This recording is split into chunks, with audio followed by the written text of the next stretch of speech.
My name is Jaume Doménech, goalkeeper for Valencia CF. This is my 9th season with Valencia's first team.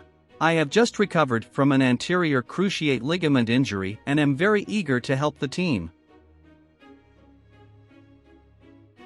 Imagine you've just finished the preseason and the competition is about to start. It happened to me in the second or third league game of the week. During a training session, I tore my cruciate ligament. At first, there was a lot of uncertainty because I felt a lot of pain, and at that moment it felt like my world was crashing down. The whole season ahead, all the hopes shattered at that moment.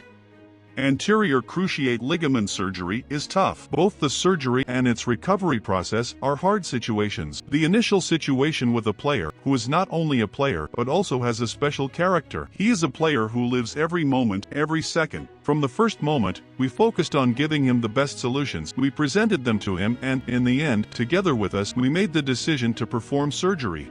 The first month was quite tough because he had quite a lot of pain in his knee. Then, in the first few weeks, we always followed the guidelines set by the surgeons. The treatment was not only from doctors and physiotherapists, but also from doctors, physiotherapists, recovery specialists, nutritionists, psychologists. For example, his state of anxiety. How is he going to face whether he can recover 100% from his injury and return to normal professional activity? Before the injury, or even a state of anxiety?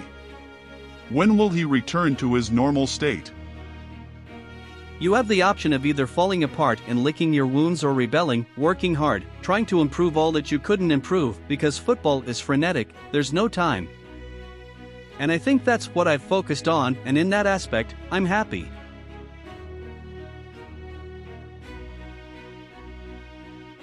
Every day I competed with myself to improve those speed marks. This is giving 100% today, 100% in the morning, in the afternoon, the next day. Imagine, for example, that we have an injured athlete. An injured athlete is going to receive a lot of negative stimuli. For example, we're going to have a stimulus that will be pain, the pain of the injury itself or the consequences of the injury. He's going to have a functional alteration, a mobility problem. Those are negative stimuli. Then all those systems can be altered, for example, in the case of an injury. And that's how the autonomic nervous system works. If we alter the autonomic nervous system and are not able to regulate these stimuli correctly, we can even achieve a dysautonomia of it, meaning that it stops functioning correctly and all organic rhythms are altered.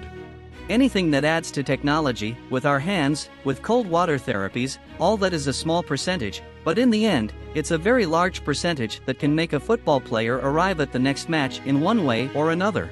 And now I'm recovered, but I also continue with a part of the field work I do with the team. I also do extra gym work to continue strengthening the leg because it should not be neglected. We need those players to return to their normal state again. In this case, if we were talking about an injury in a post-injury state and if that normal state is also at the highest level we can achieve.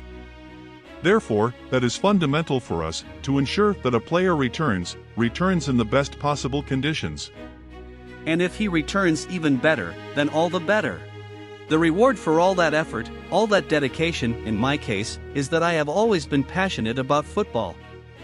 Imagine if on top of that you were lucky enough to defend the jersey of the team you have been a fan of all your life, of your team, of your city, where you live. Making that effort is already a reward, because it's a dream since childhood to have been a professional goalkeeper for Valencia. For me is the greatest thing and I will fight for it until I can no longer.